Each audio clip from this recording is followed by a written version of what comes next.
our show today, we have Paul and Stephanie Jarrett, founders of Bulu. I first heard of Paul and Stephanie 3 years ago when CBS featured them in a story on entrepreneurs in America's heartland.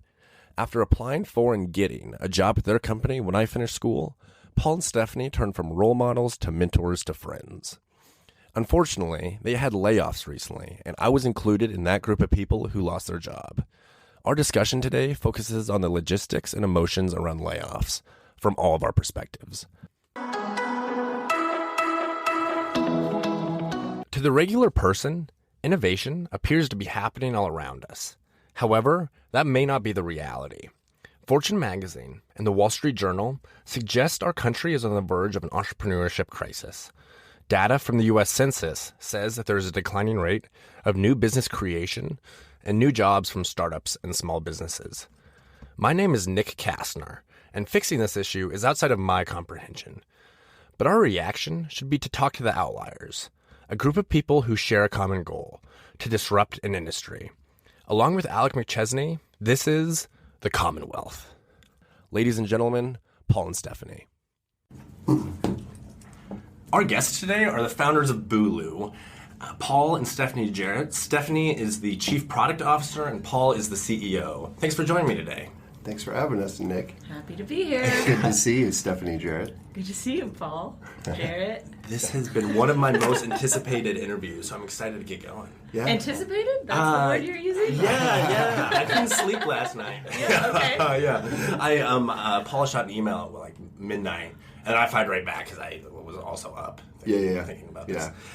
So to start with, Bulu has sort of been like an umbrella brand that you guys have started multiple different companies on. Yeah. How did you guys start this thing? Non-intentionally is the current outcome. But do you want to give the? I got plenty to ramble about. So you go. This is your. Yeah, well, I guess your topic. We started back. Interestingly enough, our first idea, which I'm totally comfortable with sharing with you. Bunk pets. Oh, yeah. So about 2012, I just started having conversations. We were living in San Francisco. Kind of the mentality, though, is, people there would say you're in the valley, but we were technically in Soma. So we lived there and really getting acquainted with like startups and that culture and all that stuff. It was like we were bit by the bug. And so we actually had two ideas. Originally, lost not a lot of money now, but at the time it was. And so one was kind of selling health products online, and then the other was an actual true startup, which was called Bunk Pets, was the name, I believe. And it was Airbnb for pets.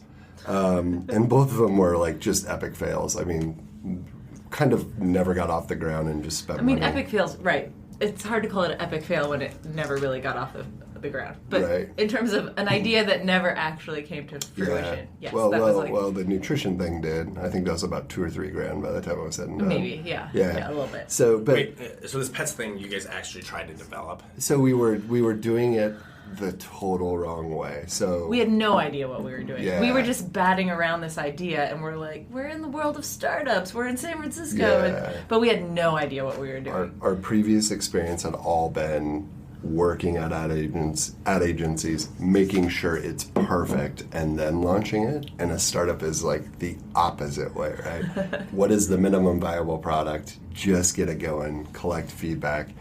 And, I had a mentor, and he's still one of my really awesome mentors with Brian Distelberger, and he was just like, yeah, whatever, man, like, you gotta go. Like, what are you waiting for? And I was like, we are going. We just didn't understand, the pace and the launch process. And, of course, 3 months later, there were 2 Airbnbs for dogs, and it was torturous because they were winning a ton of awards, Capital. I think one became Rover, and I forget what the other one was. So that was like a first tough lesson. And then we were running a half marathon, and at the end got a bunch of samples. I was familiar with how that worked because previously I'd worked at a vitamin supplement health company called Complete Nutrition. And I thought, wow, I actually was thinking about Cabela's and how they started by giving free lures but charging for shipping and handling. And it was like, wow, we could do that, but instead we just collect information. One thing led to another, stumbled upon Birchbox. We actually searched for the idea of a vitamin supplement subscription. Actually, we called them sample boxes. Everything was sample boxes at the time. And it didn't exist. And then the sheer panic, which we had felt from bunk pads, it was just like, get it up. And I think it was overnight, or, I mean, it was fast. It was fast, yeah. We had something up. We were collecting information, collecting emails. It was one of the rare things where the stars, the moon, everything aligned, and it was like, it was a blessing and a curse, because everything that we were doing was working, right? So, which is the opposite experience of most startups. And I think I know it was between 45 to 60 days, we had secured capital. Like, it was $500,000 with another $500,000 on the way. We had not sold a damn thing, which is crazy thinking back on it. We had a lot of signups, we had a lot of pre-sales, we had no product, we had nothing, right? We had an awesome idea, we had everything but the physical product. And so we raised capital, we launched, nothing happened, and then panic set in again, and it was just spam everybody. It doesn't matter at this point, we've quit our jobs. There is no help coming. We have a ton of cash, but like, crap, this isn't working the way that we planned. And then that trigger of, I think it was 200 people that I wrote a really simple, heartfelt email of like, yeah, we quit our jobs. We're hedging our lives on this thing. You don't need to buy anything, but just please forward this to 3 people. Like, it was literally like the grossest, cheesiest spam email you can imagine. It was basically a like, help us email. Yeah. And we had 2 employees, and everything was getting set up, and we got 80 sales. And then I remember once we had a purchase from Steve from Arkansas, none of us knew him, and I was like, oh my God, this might work. And then it was like, oh my God, this might, like a good, like, oh my God, this might work. And then, oh my God, this might work. What do we do now? And so that's what we did. And it was off to the races. And then the competition of now subscription boxes came. And we had to learn the really hard way that we were not competing in vitamins and supplements, because Bulu Box was basically vitamins and supplements, 4 to 5 vitamin supplements, healthy snack products delivered every month for $10. It was Birchbox, but for vitamins, right? And then the competition came. And when we thought we were competing directly with other boxes like ours, we found out the hard way that, you know, our biggest competition at the time was actually magazine subscriptions. So, you know, the whole like magazine gift with purchase, like get a bag when you get Glamour magazine, like that was the thing that our customers were trying to decide, should I get Bulu or this? And then it was all subscription boxes. So we really quickly, and there's even data that supports at that time, so this is like probably 2014, the share of wallet is what am I going to spend my subscription dollars on, because it was just so new, and then nothing was working. Yeah, and then eventually even beyond that, subscription boxes, subscriptions in general. Like Netflix. I've got these recurring fees hitting my bank account every month. Which ones can I eliminate? Not Netflix, because seriously, who cancels Netflix? But like, oh, this other one, that one could probably go. Like, right? So we're competing for that same allocation of dollars in the consumer's mind, for sure. And Stephanie, were you as gung-ho for this entrepreneurial lifestyle from the get-go?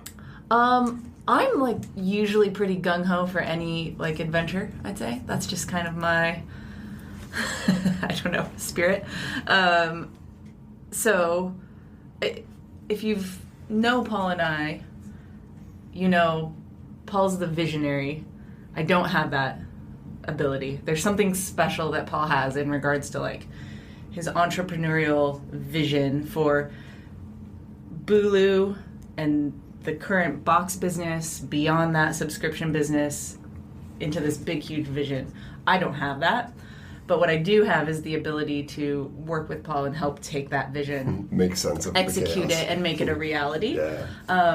And because I believe in Paul and his talents, I am right there beside him to help do that, and I love doing it. I love it. Yeah. He didn't have to twist my arm or anything like that. I was like, yep, let's do it. That sounds fun. It's truly like a rare situation where, we always say, like, as husband and wife, like, we love each other, but sometimes more importantly, we like each other, right? A lot of couples will love each other, but they don't like each other, or they like each other, but they don't love each other. And it's just, I really mean it when I say it, like, I just hit the lottery. Fun fact, Stephanie hated me for the first 2 years that she knew me, which I say is pretty standard of most people. and then they go, oh God, just I think that's his way of saying he's an acquired taste. Polarizing is a word I've been told. I definitely know. Like, I don't come in the package, and I don't use the language. I don't like. People think I fit a certain mold, but I don't necessarily, and that's always been an issue from grade school to football. Like, I've never quite found the group, right? Mm-hmm.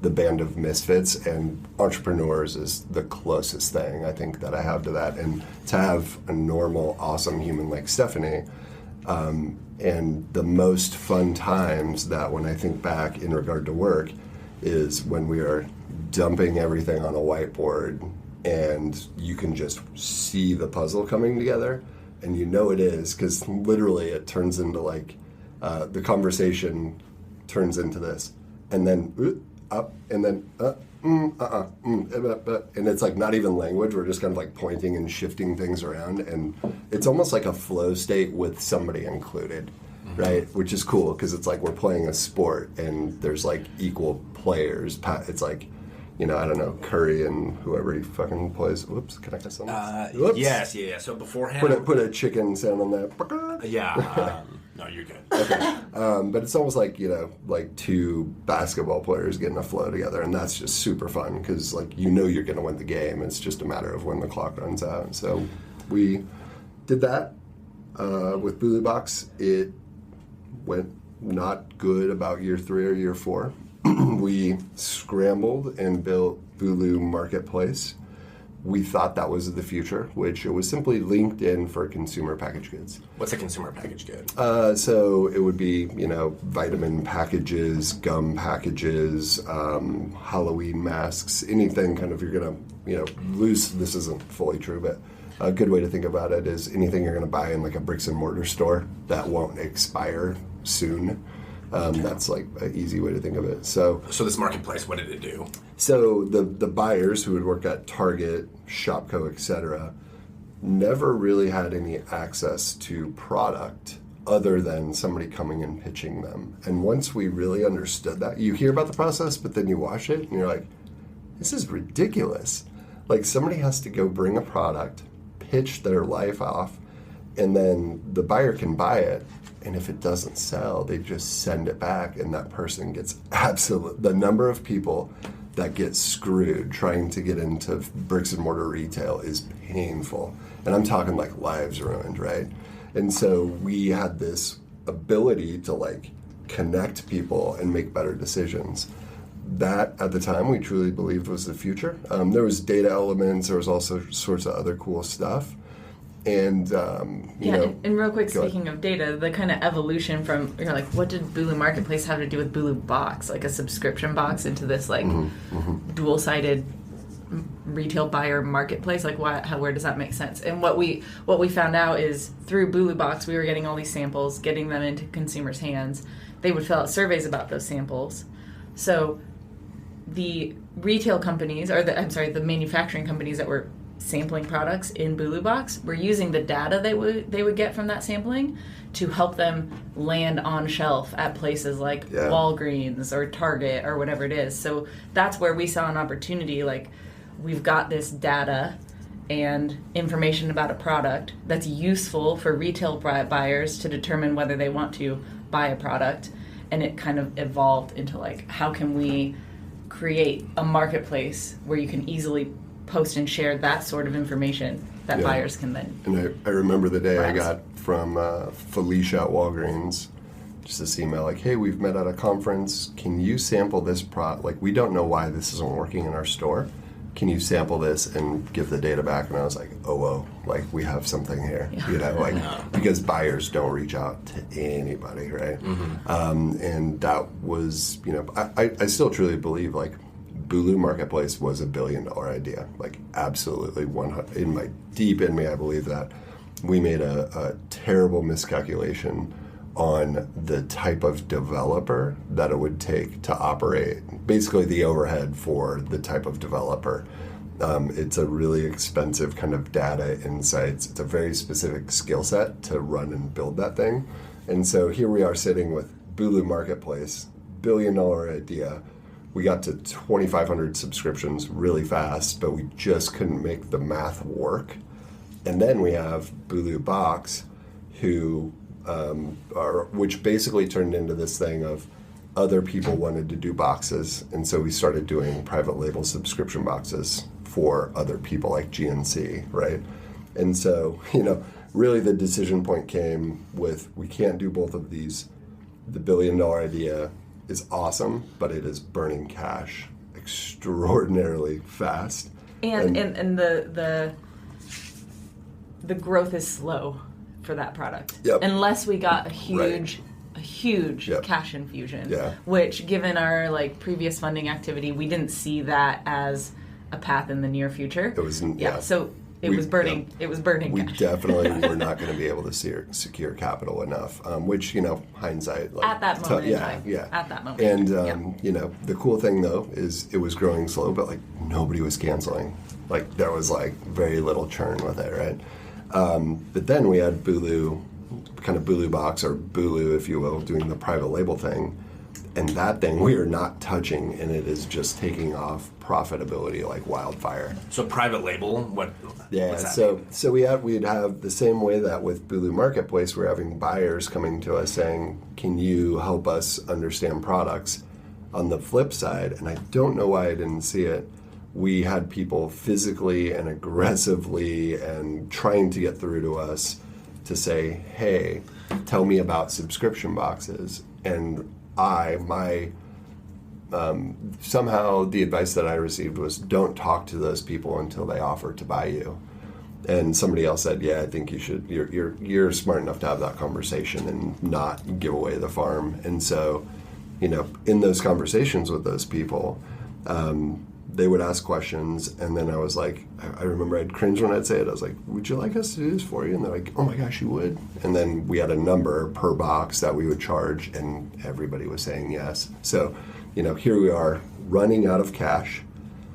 The $1 billion idea works in theory, but it's just not making money fast enough. And then this thing that you're not even touching, people are kicking down your door, and it's growing profitability like crazy. And then we took a big strategy session, and we said, we know subscription boxes, we're better at it. As much as we want to believe we're that data company with Bulu Marketplace, let's be honest with who we are and what we can be great at. What sounds like more fun, right? And a clear winner was the private label subscription box thing, right? And so we did that, and then really the shift is, how do you make the leap from you're not a startup to scaling a business, which is unbelievably, and I think it depends on your skill set, but I believe it is unbelievably harder to scale something than it is to build something. Building something and making a couple bucks, hustling, that's easy. Creating a system in which a business just operates and makes cash, that's some next level shit, and we are still learning how to do that, Which kind of segues to our next topic. Nick, that's your perfect segue. Yeah, thanks for teeing that up. So you two hired me about 16 months ago, and I was quickly promoted to run Bulu Box, that original sample box, which I ran for 15 months. And you did a great job. Thank you. And then you took it to profitable faster than anybody in the history of running it had. And more frequently. Let's take a quick break to have a word from our sponsors. Alec and I have 2 conferences coming up that we can't wait to attend. The first is Lincoln Calling, which is a music festival that has different workshops for art, innovation, and music. Learn more by searching Lincoln Calling on Facebook or at lincolncalling.org. Use code LCDEAL8 at checkout for 20% off your ticket. The other is the I/O Summit, which is an innovation conference organized by Brian Ardinger. Brian is the godfather of Nebraska's startup community and is a guest of mine in a few weeks. He's hit up his global connections to come to Lincoln, Nebraska to discuss corporate innovation and entrepreneurship. Learn more at theiosummit.com. And then a few weeks ago, Bulu went through a restructuring and laid off a group of employees, myself included. So as the owners of the company, how do you guys approach the lessons through scaling and that restructure? What you're trying to say is, what the fuck happened? Yeah. I was Let me surprised. help you out. Yeah, I was surprised. Let me just say something before we enter into this. I just want to know what the difficult people listening are thinking. Yeah. The tables have turned. Before we go into this, somewhat Let's just let awkward them and let's just somewhat let them difficult. Ooh. Yeah. You know the cat in what movie is that? They go, ooh. What is that movie? I don't know. Shrek? Is it Shrek? Shrek, the little cat in the boots. Yeah, okay. That's what the image everybody should have going. That is an obscure reference, yeah. But We'll post it. But before we enter this, what I consider a difficult and awkward conversation, which is why when you said, I've been anticipating meeting with you, I was like, you have? Yeah. Remember what we said we were going to talk about? Yeah. I carefully chose my words. Yeah. That's what I was thinking of, thinking about last night at 1 a.m. Yeah. It's happening. Yeah. So I just want to say before we start talking about this, two things. One, Nick, it is incredibly mature and just cool that you're willing to sit here. We've had this interview on the calendar for quite some time, that you still are here meeting with us and not punching us in the face. We had it on the calendar before I was laid off. Yes, before you were laid off. So one, I just want to pause and recognize how big of a person you are, Nick, to be sitting across the table from us and having this conversation. I don't think I could do it. I don't think I could do it. Thank you. No, I agree. I don't think a lot of people could, because this was just 3, maybe 4 weeks ago. 4 weeks ago now. Yeah. So it's fresh. There's got to be wounds there, and we're still here. Yeah. It's incredible. I think everybody feels there's a level of wounds on all. Yeah. You know what I'm saying? Yeah. It's hurts. It's embarrassing. It's frustrating. It's Yeah. I have no better way to describe it than it's the stages of grief, going through death. Yeah. One day you wake up and you're angry, then you're disappointed. All those 7, you just gotta get through that. Yeah. So I for, want to say for too, everybody in a weird way. you Yeah. know? So number one, Nick, you're cool. Thank you. Second thing is, I know we're going to talk about this whole you called it a restructuring, reduction in force, and we'll talk about why we had to do that.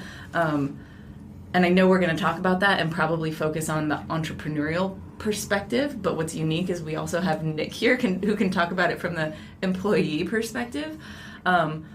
But as Paul and I talk about it, I just want to say, first and foremost, we're going to talk about our perspective from the entrepreneurial side.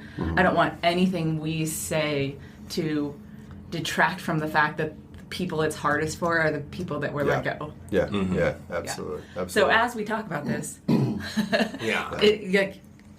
I don't want anything to come across as insensitive to those individuals. Yep. And if anybody's listening, it's worth noting, people are choked up in the room, which is, good and bad and whatever, but it's interesting and it's cool, and, stuff like this people don't do. So, and I'll say, if at any time it's unclear, there's a hesitation or whatever, it's going to be due to either out of respects for the other people, right? Because they just... we don't know where they're at with it for a lot of them, because we don't talk to them like we talk to you, right? And then the other part is there are legal things that we just by law and HR and all this other stuff, we have investors, right? So if it feels like that from any part of the room in here or the listener, those are the things. There's other people that were involved, and there is investors and contracts and liabilities and all that stuff involved. So that's where that comes from. I just want to start off by saying this. and I've told you this many times, I'm like, Nick Castner is a special human. He's going to be fine. And that I couldn't have this conversation with, I could probably only have it with like a handful of people that I know, because at the end of it, I can look ahead and see Nick is going to do fun, awesome, interesting things. I do believe at some point in time you'll look back and go like, oh, that's the best thing that ever happened to me. From the business point of view or whatever, like it was obvious from a financial, from a strategy, every single angle that you looked at, it was obvious. The shitty part is that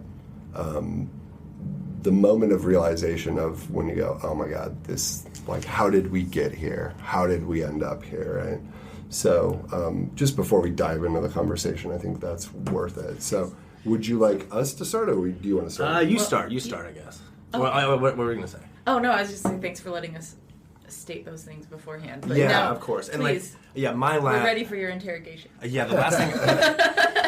the last thing I want to do is to be disrespectful to my friends that were laid off with me. Right. Right. Generally, our team is very close, and I still care and love the people that were in the room with me. Feel the same way. Yeah, when Paul, when Paul fires. You can say it. It's all right. Yeah. When Paul fired us all. The word fired is hard to swallow, just as the person saying it. So laid off, but then people use laid off, and then people in general use it loosely. So some people assume I was the only one laid off. I was like, not the case. Yeah. There were people with me. That strategy. And again, nobody experiences the pain that you and this team did. But for what is called Schadenfreude, taking pleasure in others' pains. For what it's worth, I got to walk down the street and people are just like, that guy's an asshole, Or people will just never. It's almost when you do that, you're damaging for some people, not all people. There's just no coming back from that, and so. You bump in a town like Lincoln, you do run into people at the movies, at the grocery store, and boy, the fucking fire in people's eyes, and I'll have to deal with that forever, right? And like I said, it's harder for the people on the other side, but if there's any consolation in it, there's a CEO once said to me, it's the hardest if you're let go, but the only person that's going to feel the pain even close to them is the person that's to let them go. And the hard part about that is nobody gives a shit about that person. They're just an asshole. You know what I'm saying? Yeah. And I didn't get that. And I've had to do this before. And then when somebody told me, I was like, my God, thank you. That's what it is. Why am I hurting? Why is that happening? But again, to Stephanie's point, it's not close to being on the other side of the table. But I think it's worth noting for you, for people listening, for anybody that's ever had to fire anybody, it is awful for the person receiving it, but I'm here to tell you you're not alone. It's awful for you, and you will always be the asshole. Usually, not always. So, it's okay. It's just, as much as you want to say it's just business, it's not just business. You know what I mean? Yeah. There is other things involved, and I think why it's okay to talk about it is because there's a really clear, simple explanation for the situation that occurred. One, I think it's built up because we are one of the, we're considered. I don't think we're in the same league as any of the people that I'm about to mention, but we are always bucketed in the same group. So Huddle, Spreetail, Open Doors, Bulu, Social Assurity. You can go through them all and Social Assurance. Social Assurance. Sorry, Social Assurance. Sorry, Ben. Yeah. I was already thinking about big companies, and that'll make sense in a second. So we all get bucketed into this world, and everybody's pulling for us. So if anything bad happens, it's news, which is super frustrating because Nelnet or a surety or anybody can lay off 100 people. Nobody gives a shit. You know what I'm saying? So just because you're viewed differently, it's a bigger deal. So I say it like this. If we were a law firm or an advertising agency and either a client left or we fired a client, which I've worked at ad agencies, and we fired plenty of clients. It's much more common on the East Coast. Unfortunately, if you're a law firm or an ad agency or anything kind of in that vein, when you fire or lose partners, the teams go with it. And that is in New York, almost every quarter when I worked at BBDO, that was the case, right? And so for us, we had, we'll call it 8 partners, right? And it's tricky because Disney has 250 brands. We work with different brands. Clorox has 36 brands. But for the sake of the conversation, we'll say we had 8 partners. The business model was working, but there was it was relentless. Everybody's burning the candle on both ends. Like we had done everything, and the only answer to continue to make more money and grow more profit was to literally just spend more hours working on a partner. And you're like, that's not a business, that's just a grind, right? Mm-hmm. Why are we spending more hours on these partners, but we're not making as much money? And if we want to make more money, we just have to, the expectation is now sorry, Marcus, you got to work 80 hours a week, right? Now you just have to work harder. We believed, in my heart of hearts, if you go back and look at basic business principles, when you came on, we all believed, the leadership team, myself, executive board, consultants from the outside, that it was a people issue. And a people issue meaning you just need to hire more people and train them and put them on the accounts. So it's we need a level of not just account directors, we need managers, we need coordinators, we need that. So it was a situation where we said, okay, we're listening, let's go get people, let's put them in the right seats. And we did that for, I don't know, a year or so, right? The total, box shipment volume, the partner, basically the issue we were trying to solve for, which is why are we all just working harder? It didn't change at all. It actually got worse, right? So what do you do when, your outputs as a company are at a certain level and they're growing, but the level of input work that you're doing isn't working, and you go, well, put more inputs, aka humans, to increase the outputs. And everybody believes that, right? And you do it, so you put in more input, but the output goes down, right? It's actually called the Microsoft hypothesis. The more people you put on a project, the actual lower the outcome, right? So we did that, and the outputs went the wrong way. And as you're keeping your pulse on the company, you go, wow, this is not what we intended to happen, right?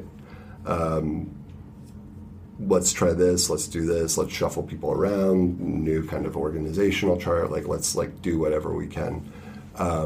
At the end of it, a couple of weeks ago, where we end up unfortunately netting out is the issue is that these partners are not holding accountable. We have partners that are supposed to call a point of contact. They're throwing all the rules to the side, and we literally had the CEOs calling our dev team directly, which should have never happened, and it shouldn't happen.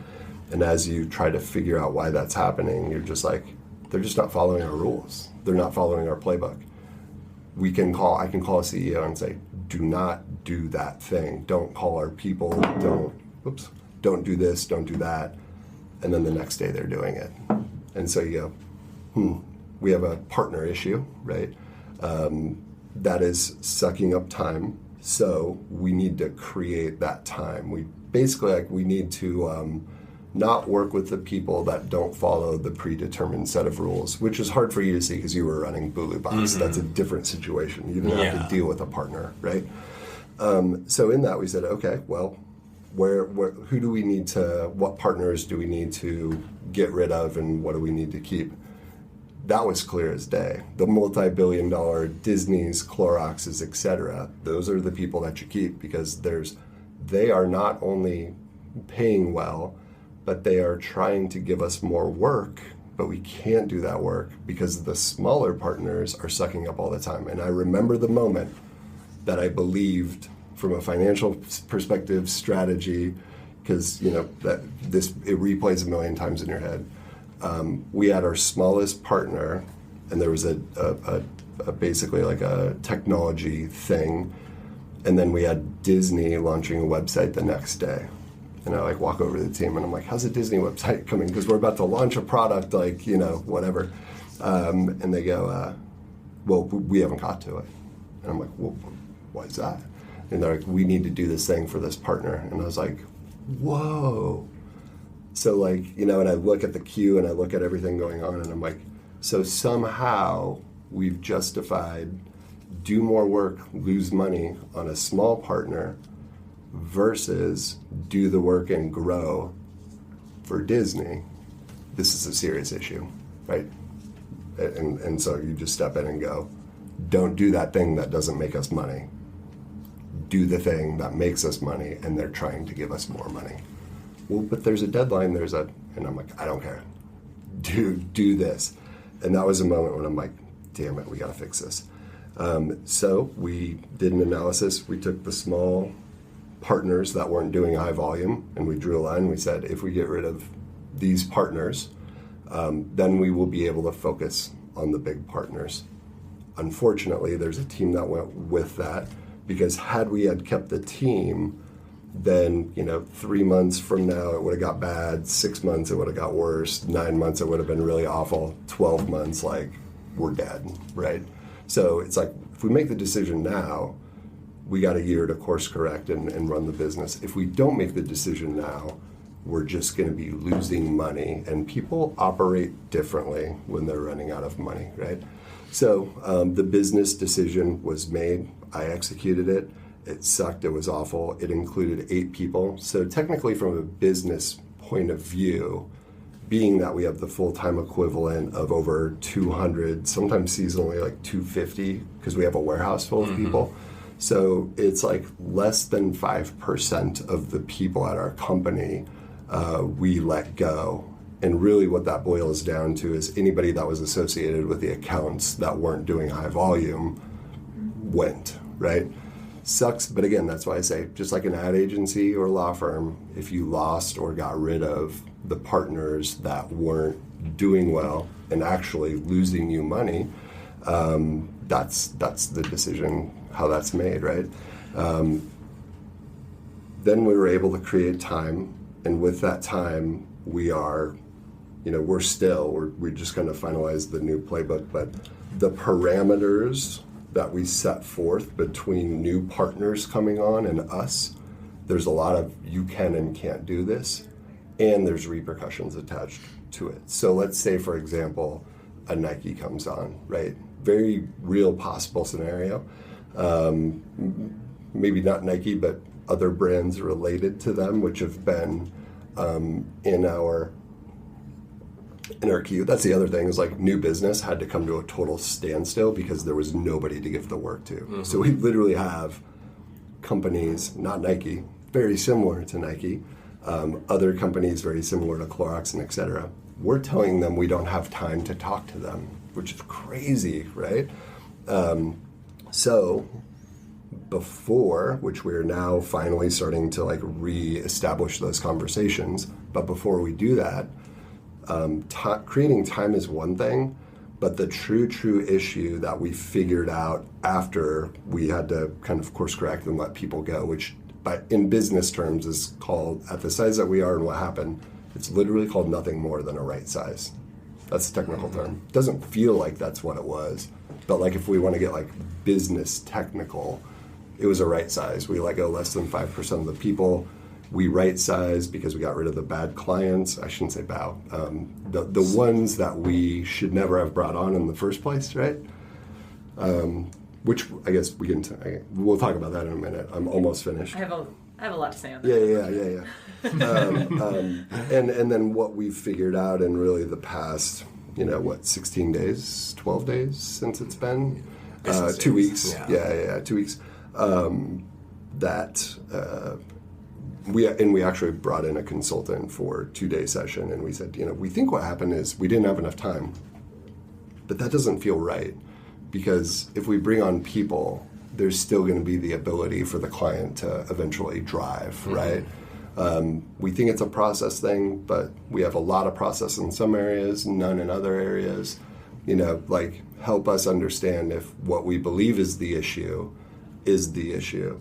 And really what the issue is that it's really hard to hand over somebody like a Disney and a VP or a C-suiter that is in charge of launching new products, and then put anybody that isn't at that level, right? So in some cases we're putting a 26-year-old in charge of an account. Or 23-year-olds. 23-year-old. Myself included. There was shit I was doing, I was like, I should not be doing this. Yeah, exactly, right?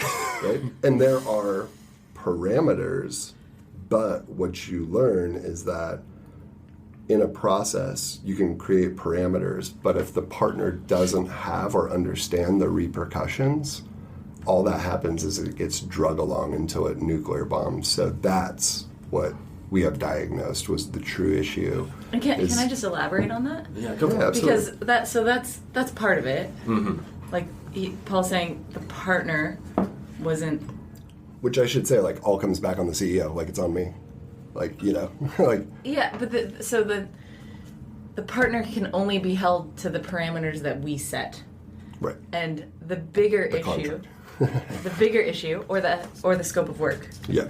The bigger issue, and this is again accountability all on me, Paul, leadership, is the accounts and the partners that we decided we need to end these relationships. Were the ones who we did a poor job of establishing those parameters in that scope of work. And if we don't do that, well, we're not going to meet our margins. Yep. And like Paul mentioned, we had made hires, which I still think was the right decision, but making those hires meant that we needed these accounts to generate a certain margin and to grow according to our forecast, and that wasn't happening, and it hasn't been happening for quite a while, despite us trying to correct the structure of those partnerships. And that's where we get to a point where we just can't continue with this partnership because we're not going to do business where we lose money. Right. And that's when I say that's on us. And that's the really hard part about a right sizing is it had nothing to do with the talent of those individuals. I'd hire all 8 of them tomorrow if I could. I know that ship has sailed. Didn't really have anything to do with the partners ultimately. Yeah, and even the partners to some degree, it's not that they were we didn't scope the work and manage it correctly, and it's on us. We needed a tighter leash on partners, and if they broke the leash, then they needed to understand what that repercussion was. Right. And so as co-founders and entrepreneurs, Paul and I have been going home the past 3 weeks debating with each other, why did we have to do that? Why did we have to do that? Conversations, not a lot of sleep. And Paul's saying, it was the system and the process, and we need to improve that so that this doesn't have to happen again. And I'm saying, it was the scope of work, and we need to make those tighter so that we can hold partners accountable so that we always meet our margins. And at the end of the day, it's a handful of those things. Right. All of those things matter and could have contributed to preventing what we had to do.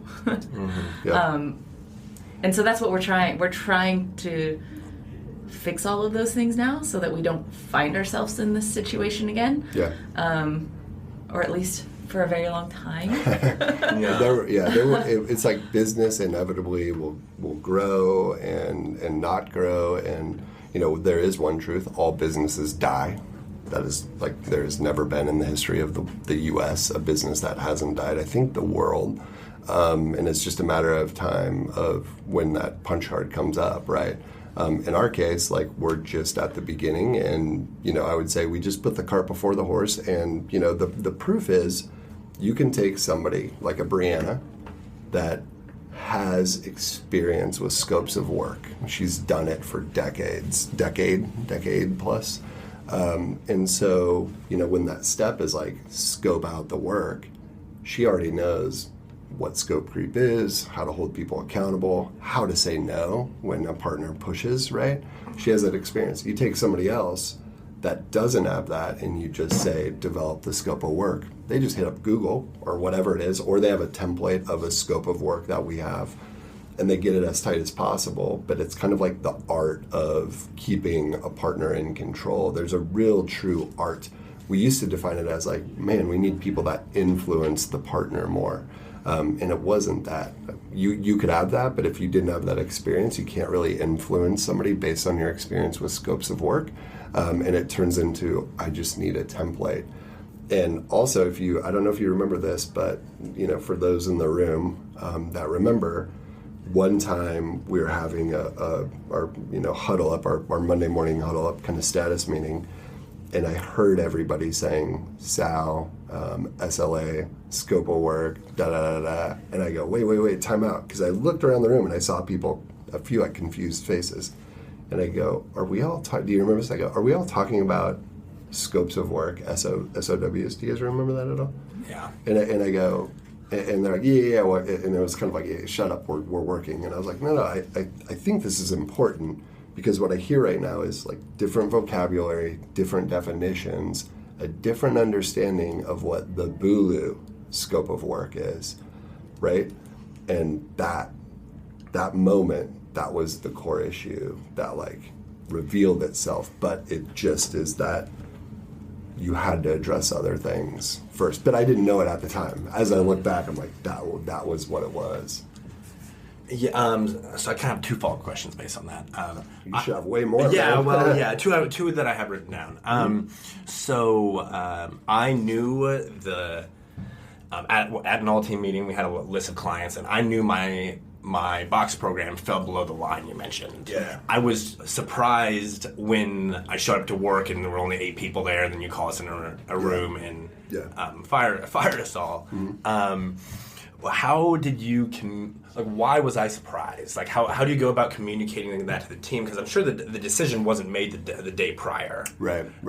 And as I've talked with other people who were in the same room as me, they were also surprised. Yeah. It boils down to like, I made a mistake. I made a terrible miscalculation. So although, it was probably like a week or so, or 2 weeks or whatever. I honestly don't remember when the decision was made that this has to happen. It's all kind of a blur. Maybe that's like, you put it in a box and you try not to think about it. But I would say that I was as surprised as well when you look at like the financial strategy, the business strategy, and you're like, oh, damn.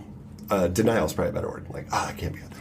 Oh, damn. And the moment that the surprise hit me was what I was describing before, as like other, work that didn't make money being placed above work that made a lot of money because there was an aggressive partner on the other side. And that's when I was like, oh, all of that's the numbers on paper, what I'm hearing, everything, like that is all very true because, oh wow, it's happening right in front of me and I don't see it. So, it was a surprise as well. And then you just like scramble into this mode of like figure out what it is.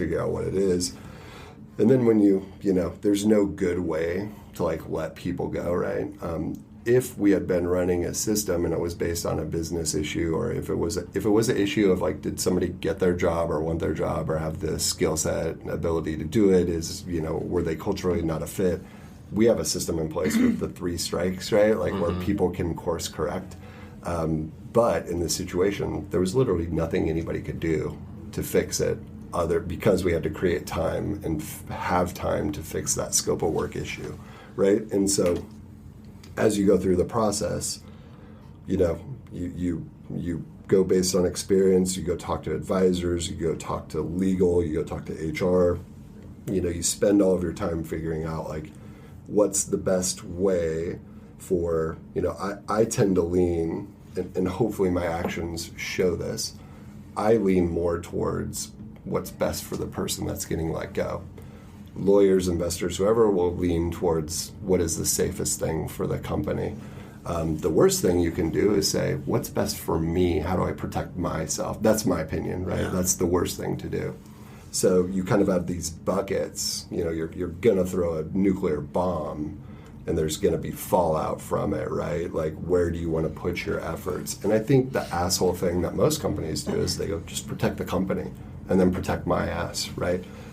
Self-preservation is the only thing that humans all have in common. So how do you set that aside and try to do the right thing by the most amount of people, right? Yeah. And so you go, well, if I talk to this person, or if we do it one by one, or like whatever it is, like this could happen, that this person could take it the wrong way or whatever. And I think ultimately it boiled down to like, man, like these are really smart. There's former CEOs, there's former founders, they're special humans, like truly, like you. There's, I know she'll be okay with this because we've had this conversation. Like Morgan was like a rock star. That was like Stephanie Jr. Like legit, like nobody in that room was anything but an A player, right? And so when you think through that and you go, well, at least if we get all of these super awesome, talented people in a room, there's some potentially the ability of, and some people have been through it before, right? There was people in that room that had to lay off people at their companies. There was people in that room that had to lay off people as CEOs. There were people in that room that had to shut down companies. There was, and that happened multiple times over. So as I kind of like went through the process in my head, I was like, there's a lot of people with experience in this world, smart, talented, all of that stuff. Based on my experience as well, because I've done it one by one or brought everybody in a room, I felt, and I still believe, although it's the decision between what's an awful decision, a bad decision, and what is the level of awful we want to deal with. I think that the way that we did it was the least horrible way to do it, right? And, probably with time and experience and everything, like, I'll have another perspective on it. And I will say that, like, my hard and fast rule of, like, if you hire him, you have to fire him, right? Yeah. And the mistake was mine, so, like, it was on me. As much as other people and lawyers were like, no, you have their managers do it or whatever. I begin to understand why companies have certain people do the firings, right? Because it's not... like, the anger is at me, right? And that's fine, right? But in a normal operating company, it probably just should have been the managers, right? And then the anger might have been directed or whatever. But I truly feel that, like, that was the right way to do it. Go ahead. Yeah, I would have been pissed if it was a manager, so thank you for doing it. I agree, like, I agree with you. Yeah. When it's a reduction in force, it's different than... It's different. Yeah. Right? Yeah. That comes from the top, and I totally agree with you. It needed to be Paul or myself or one of... Yeah. It needed to be leadership. Yeah. To communicate, especially in this case, like... It's not you, it's us. Yeah. Yeah. But that's also the truth, and that's why, like, That's for me, what it's I'm like, saying, but like that's why it's okay to talk about for some reason, because it's like, it's not like, man, you weren't a cultural fit, or man, you didn't have the skill set. Like, nobody in that room that was the case. So it's weird, but it's like okay and healthy to talk about it, because I know that like now. Because I do text a lot and talk to some of the other people, like a very select few, but like I'd say the most part, that isn't the case. But like these things, especially in Nebraska, especially in the Midwest, everybody sweeps them under the rug. And if you live in the Valley, like this is like an everyday occurrence at startups. Like they have parties. They have, what do they call them, wake parties or something? Like when companies shut down, they celebrate that, like, oh, cool, that wasn't it. Like, let's turn this into a good thing. Like there's something with our culture, this fear of embarrassment that I understand, call it the Catholic guilt, call it the fear of embarrassment, call it like whatever you want to call it. There's something here. And having worked in New York and lived in the Valley, I'm like, hey, they're not doing that over there. And I don't know if it's good or bad, but it feels right to share this experience, because if my goal of this is that one CEO that's in a really dark place right now, if they can hear this and it saves them like 1 ounce of like what I had to go through, right? Or what I will go through, or just me saying like, hey, it's okay, you're not on that island alone.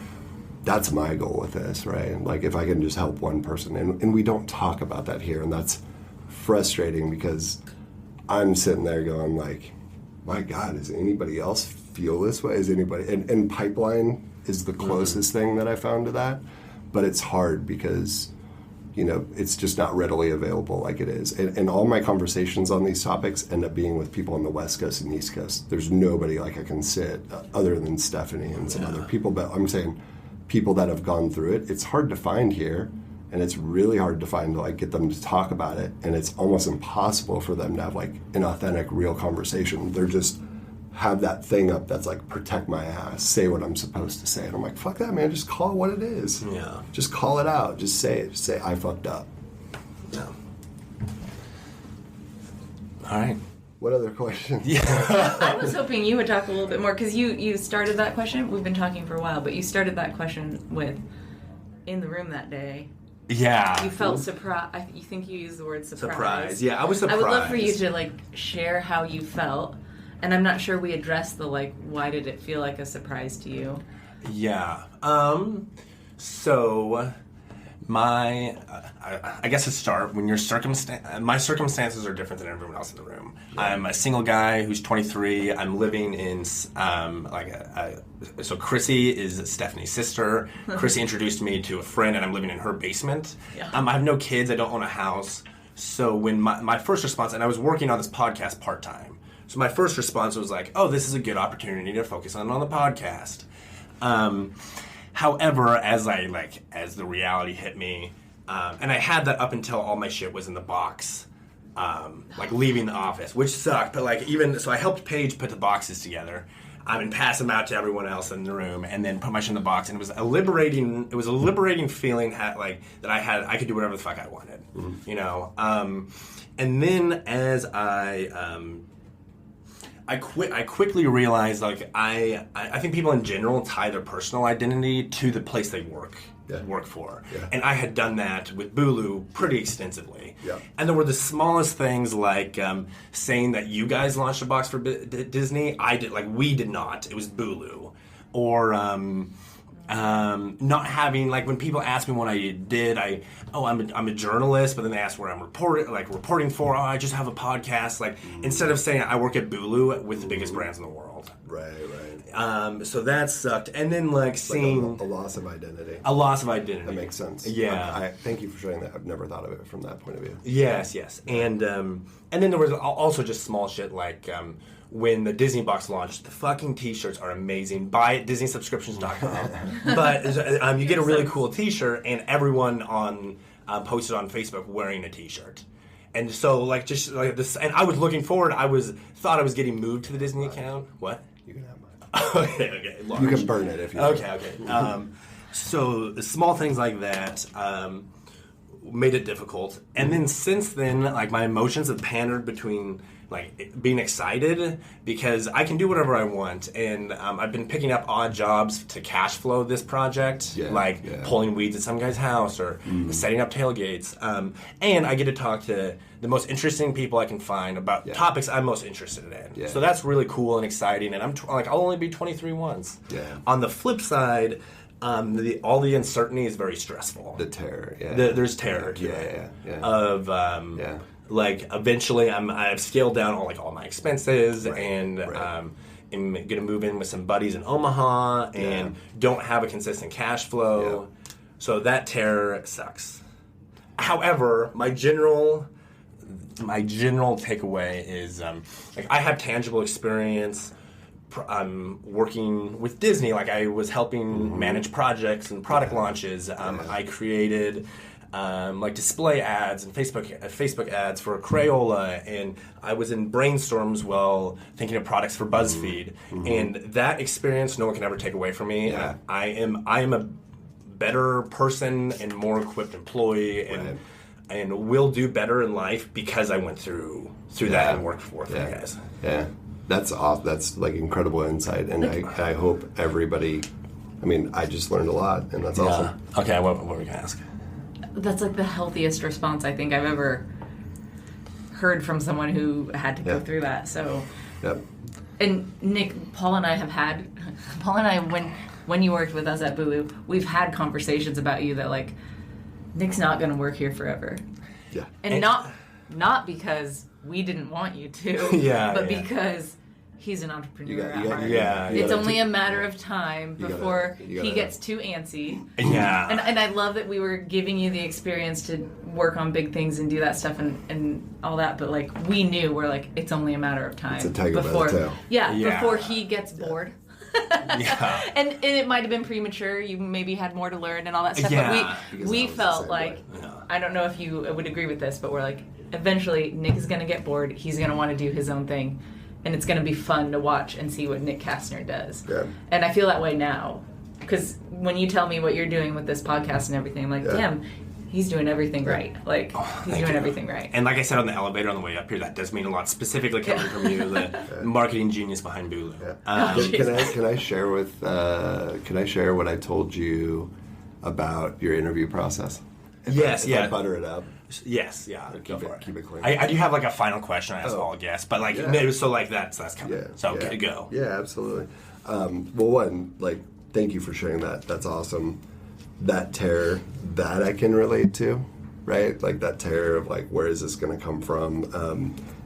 It's a good, I think, embrace that. There's a little poem that I have called Entrepreneurial Terror, and that terror that you experienced, if you can get used to living in that, believe it or not, that's the trick. How do you become an entrepreneur? You just learn to live in the terror, because for what it's worth, that terror is awful when it's for you. I remember the moment that I realized that terror is now mine for 200 people. When you look at the financials and the strategy, and if you don't make the hard calls, that terror is now for the pregnant woman 9 months on the line at the warehouse that is packing boxes. And you go, shit, if I don't make this call, that is now her terror and 200 people that I care deeply about. That's like the terror for everybody, And so like, I don't know what it's like to be in your shoes, but if we just look at that terror from an entrepreneurial standpoint, like there's a way that you can look at that, and you have, which is cool, which is why I feel okay of talking about it. Like, you're learning to like, kind of like live in that or embrace that or like just cope with it. You know what I'm saying? So it's like, I'm like, oh man, like that's this is the conversation that like I have with pipeline people or other entrepreneurs that nobody has publicly. Yeah, and with podcasting specifically, there's two ways to have it be a full-time gig. Have it scale up to like a Joe Rogan size, and then I never have to work again. Or have it segue into something else and like sell something through a podcast. Like that. This probably won't be a full-time gig, but I think I'm learning stuff while doing it. Hell yeah. So real quick story, and then we'll have the final question. I think they're looking at each other to wrap this up. Yeah. I have to go to Omaha too. Yeah, that's cool. That's cool. So when we interviewed Nick, we interviewed a ton of people. It was clear to me, as clear as day, I was like, Nick is like number one, right? A lot of people in the company were, not giving you the proper ranking because we had a ranking system for them.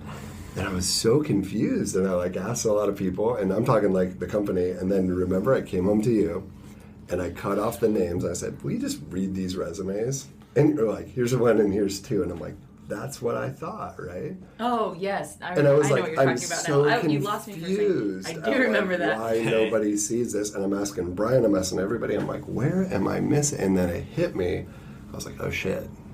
Whether they know it or not, or whether the truth is that or not, like, people are like intimidated by you, which I'm like, I can relate to that, whether it's in a good way or a bad way, but like when I worked with people or when I played football, and somebody told me this one time, they're like, you're the guy that you hate to play against, but if he's on your team, you're like, hell yeah, that guy's on my team.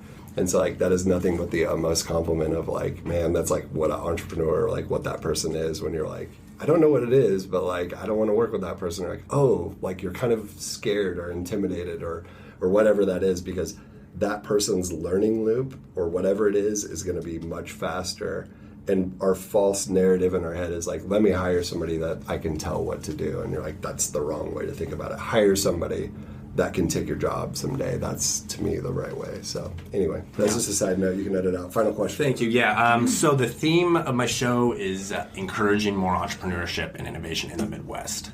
What do you think, like the Midwest or Nebraska needs to do to encourage the next Bulu to be built? Yep. I don't know if you want to build our company. Or any. Yeah. You know. So I've had this theory for a long time, and I was lucky enough to present it in front of Jim Clifton, and she has a long name, I forget it. She wrote the recent book, whatever the entrepreneurial book was, I forget it. But I had the ability to go talk with them about it, and I was at a table eating, and everybody that wasn't entrepreneurs asked that same question, like, how do we get more entrepreneurs? Finally, somebody looked at me and said, why don't we ask the entrepreneur? And I said, I think you're all right, but if you can boil it down to the essence of the biggest thing that impacts the most people, I think it's the fear of embarrassment in the Midwest.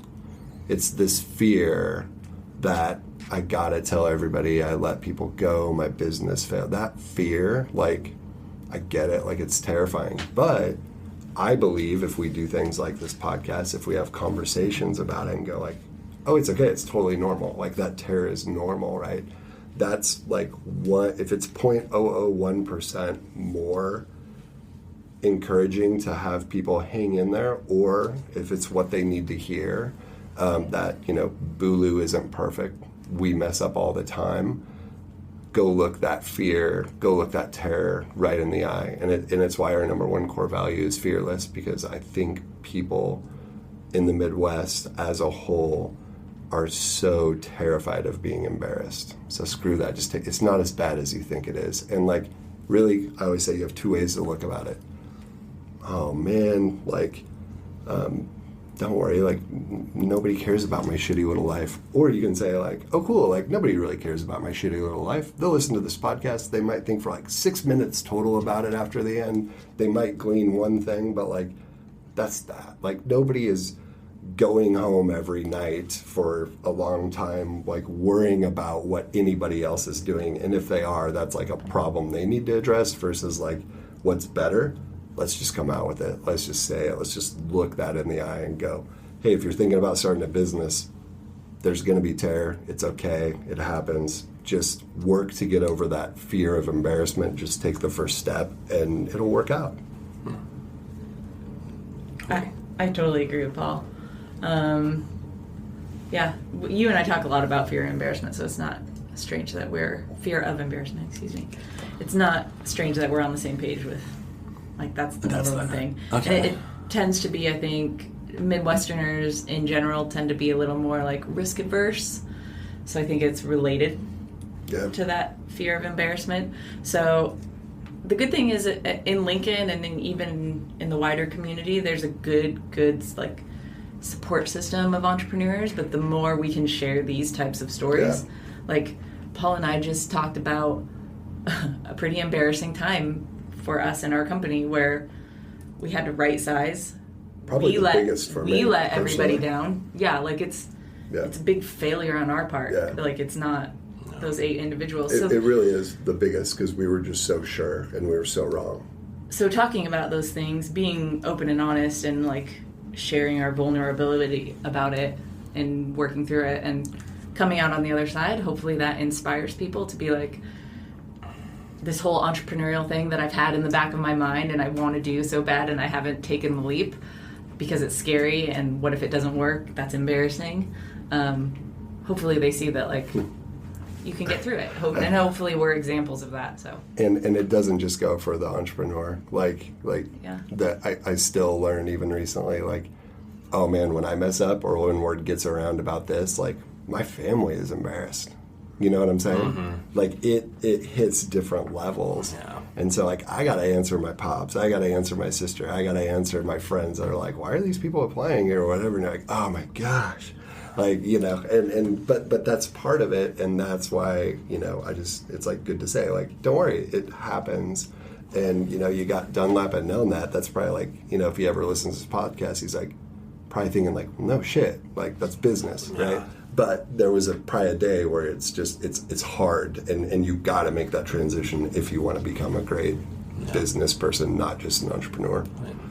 Well, thank you for coming on the show with me. Thank you, man. This is awesome. It was a fun hour. You did something great for a lot of people, so I think you should take at least a couple of nights and feel really great about what you just did. Thank you. Appreciate it. Yeah, thanks for talking about it, Nick. That will do it for today's episode. Thanks for listening. We would love for you to subscribe to our channel and leave a review wherever you listen to your podcasts. You can also like the Commonwealth on Facebook and follow Alec and I on LinkedIn, Twitter, and Instagram. We release episodes on Mondays, so stay tuned for next week.